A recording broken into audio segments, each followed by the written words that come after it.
Reopening. Georgia, South Carolina, and Texas among the states opening for business.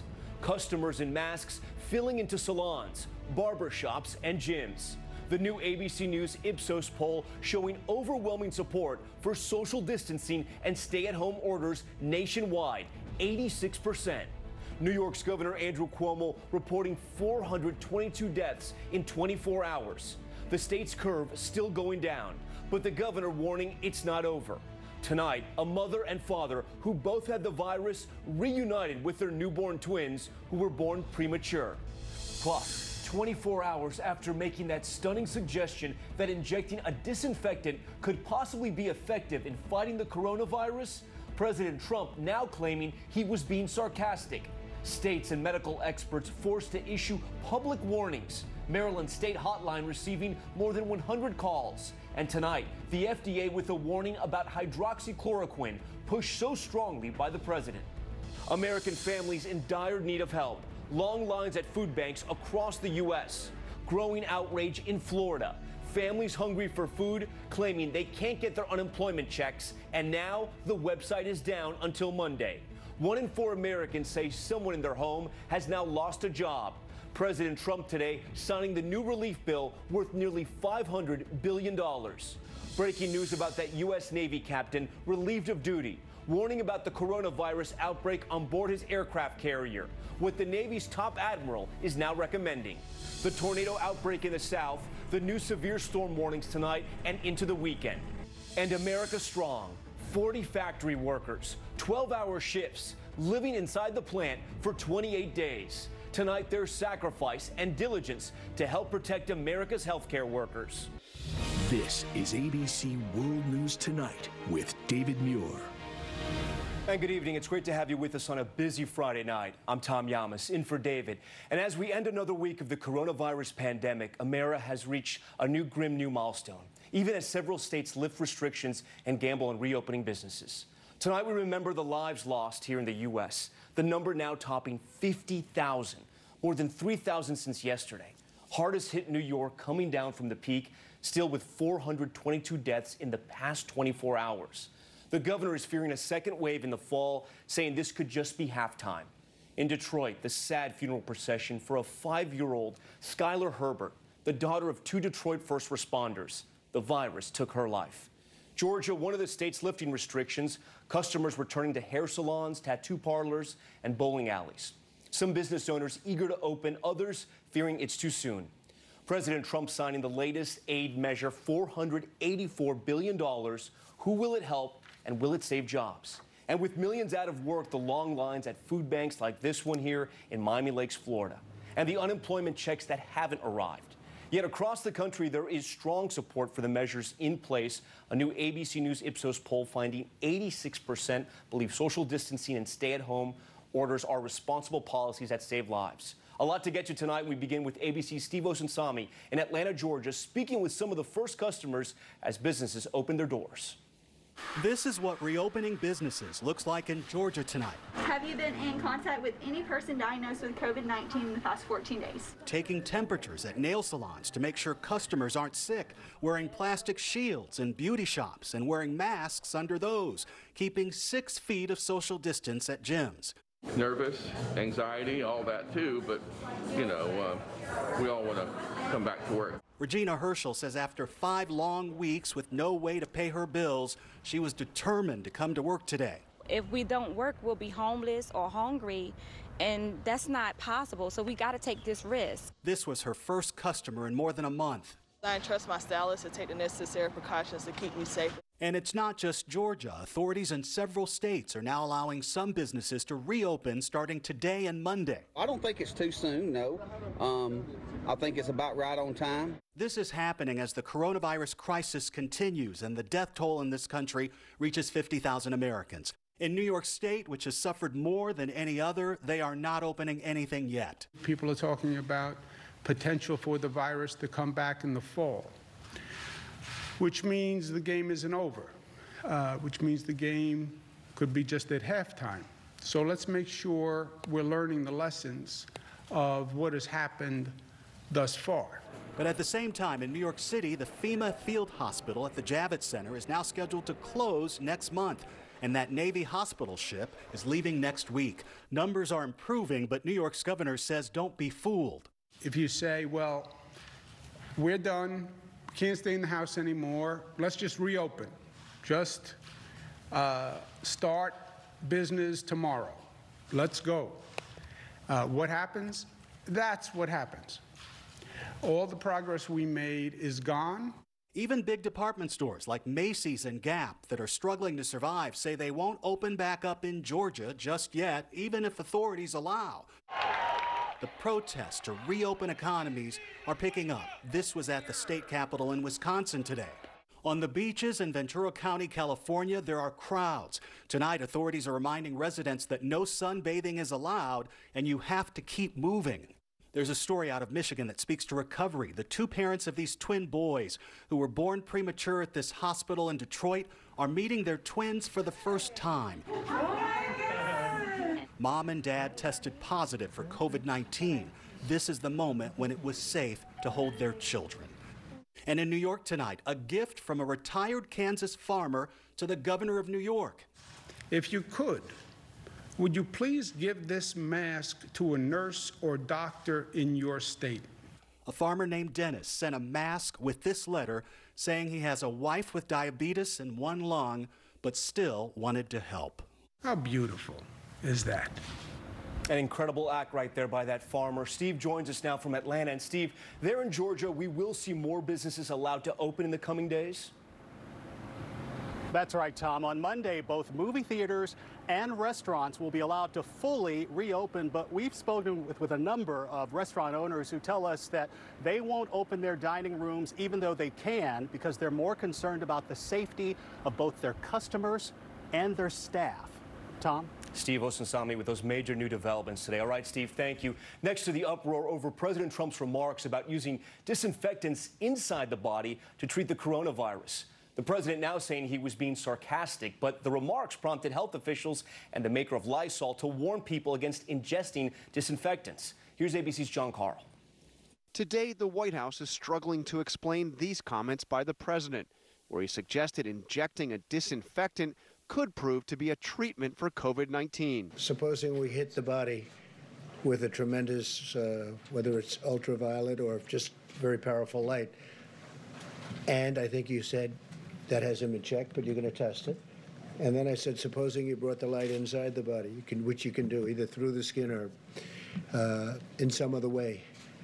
And I think you said you're going to test that too. Sounds interesting. Right, folks who could. Right, and then I see the disinfectant where it knocks it out in a minute, 1 minute. And is there a way we can do something like that by injection inside or almost a cleaning? The president was responding to an ongoing study by the Department of Homeland Security, indicating sunlight, warmer weather, and disinfectants quickly kill the virus on surfaces. We asked, are they really going to test it on people? The president mentioned the idea of cleaners with bleach and isopropyl alcohol. You mentioned there's no scenario that could be injected into a person, is there? I mean, no, I'm here to talk about the findings that we had in the study. We don't do that within that lab, at our lab. The suggestion of ingesting disinfectants, something that would be dangerous and even deadly, has sparked a backlash. Lysol's parent company issued a statement saying, quote, under no circumstances should our disinfectant products be administered into the human body. Maryland's Emergency Management Agency says they received about 100 calls today on disinfectant use. Even the CDC weighed in, tweeting this picture and saying, quote, household cleaners and disinfectants can cause health problems when not used properly. Responding to the backlash, the White House press secretary at first said the president was taken out of context. Later, the president himself said he was just being sarcastic. Clarify your comments about injections of disinfectant. They're quite provocative. No, I was asking a question sarcastically to reporters like you, just to see what would happen. But as you can see here, he was talking to the experts, not to the reporters, when he made the suggestion. Right, and then I see the disinfectant where it knocks it out in a minute, 1 minute. And is there a way we can do something like that by injection inside or almost a cleaning? All right, John Carl joins us now from Washington. And John, President Trump has also used these White House briefings to promote the anti-malaria drug hydroxychloroquine as a possible treatment for COVID-19. But tonight, the FDA is out with a new warning about that drug. The president has repeatedly promoted that drug, saying, what have you got to lose? But today, the FDA is out with a stark warning that the drug may cause, quote, serious heart rhythm problems in patients with COVID-19. And the FDA says that the drug should not be used as a treatment for the virus outside of hospitals or clinical trials. Tom? Jonathan Carl for us tonight. Jonathan, thank you. As we have reported, more than 26 million American workers have applied for unemployment benefits since this crisis began, prompting long lines at food banks across the country. In Florida, growing outrage, applicants for unemployment saying the checks haven't arrived, and now the website is down until Monday. ABC's Victor Oquendo is in Hialeah, Florida. Tonight, that stimulus bill signed into law by the president, pumping $480 million into the economy for small businesses and more than 26 million unemployed workers. Nationwide, 1 in 4 Americans say someone in their household has lost a job to the pandemic. In Miami Lakes, Florida, we met families in line for food. Was it difficult to apply for unemployment? Imposible. She says it's impossible. We met Fabiola Calero, a mother of 3 who lost her job and says she's given up on even trying to file. You see those lines, they don't have paper, the system is down, everything like that. While states are scrambling to process millions of jobless claims, Florida is one of the slowest in the nation, paying just 8% of the total claims submitted so far. After he and his wife lost their jobs on the same day at Fort Lauderdale Hollywood International Airport, Ernst Virgil says it took him 2 weeks just to file. He's still waiting for his claim to come through. It is tough, but it is the reality here in Florida. Checking Florida's unemployment website today, a message reads to check back on Monday. Many here at this food giveaway are doing what they can just to get by. Fabiola says it's like something out of a movie. When you see a movie terror about pandemic and things like that, you don't think it's gonna happen. Tonight, Florida Governor Ron DeSantis called the unemployment system a real clunker, saying it was basically built to fail, and he blamed the former administration. He now says that there's a team of developers working to fix all the issues. Tom? Victor Oquendo, where food deliveries are still happening tonight there in Hialeah. All right, Victor, thank you. A major development tonight for the Navy captain relieved of command after sounding the alarm when many of his sailors tested positive. Navy leaders are now recommending he be reinstated to his post. Here's ABC's Martha Raddatz. If the recommendation to reinstate Captain Brett Crozier is accepted, it would be unprecedented in naval history. Crozier pleading in an email to get the bulk of his nearly 5,000 sailors off the Roosevelt because of the rapid spread of COVID-19. When the email leaked to the press, Crozier was fired by Navy Secretary Thomas Modly. These images posted to social media of the captain leaving the boat to the supportive cheers of his sailors infuriated Modly even further, flying to Guam, where he disparaged Crozier in a recording obtained by the military-focused media outlet Task and Purpose. He was A, too naive or too stupid to be the commanding officer of a ship like this. Those remarks leading to Modly himself losing his job. The defense secretary wants to take a few days before he decides whether to accept the Navy's recommendation to reinstate Captain Crozier. There has been one Roosevelt sailor who died from COVID, and more than 800 sailors tested positive, including the captain, who remains in Guam. Tom? Martha Raddatz for us. Martha, thank you. Next tonight, a doctor on the front lines with one of the most dangerous jobs in the battle against the coronavirus. An anesthesiologist documenting his journey after recovering from the virus himself and now back at work. Here's ABC's Eva Pilgrim. Hi, I'm Zevi Hamburger. I'm an anesthesiologist at Mount Sinai. Dr. Zevi Hamburger, part of the specialized rapid recovery team. Say hello, everyone. Working hard, taking care of the COVID patients. Volunteering to do one of the most dangerous jobs in the hospital. So we're all ready to go. We can minimize the amount of time I actually have to open and close this door. This is his Wednesday, intubating patient. Running to another emergency airway. After patient. I'm running to another intubation. This is my 5th of the day, actually. It's just about 2:30 in the afternoon.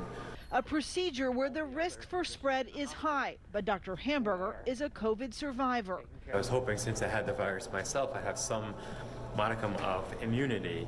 Leaving after a long day, he says he feels lucky. He and his wife battled the disease while caring for their 3 young children. I can go home and see my family and spend time with my family because we all likely had it. As most of my colleagues who didn't yet get infected, they're still here on the front lines doing the same thing I am. They fear bringing this home to their family every night. And before his shift on Thursday, I'm donating convalescent plasma. giving his plasma, hopefully rich with antibodies that can help others. It's really incredible to have this opportunity to donate. Then heading back to work. And Dr. Hamburger says we are people treating people in a time when so many families can't be with their sick loved ones. It's often the medical workers who are bridging that connection.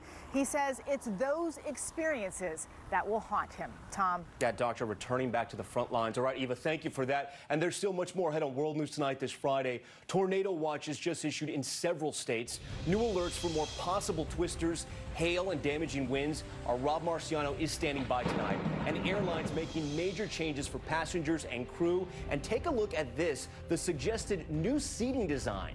Stay with us.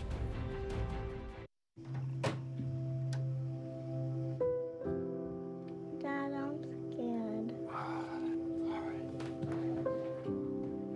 It's only human to care for those we love and also help light their way.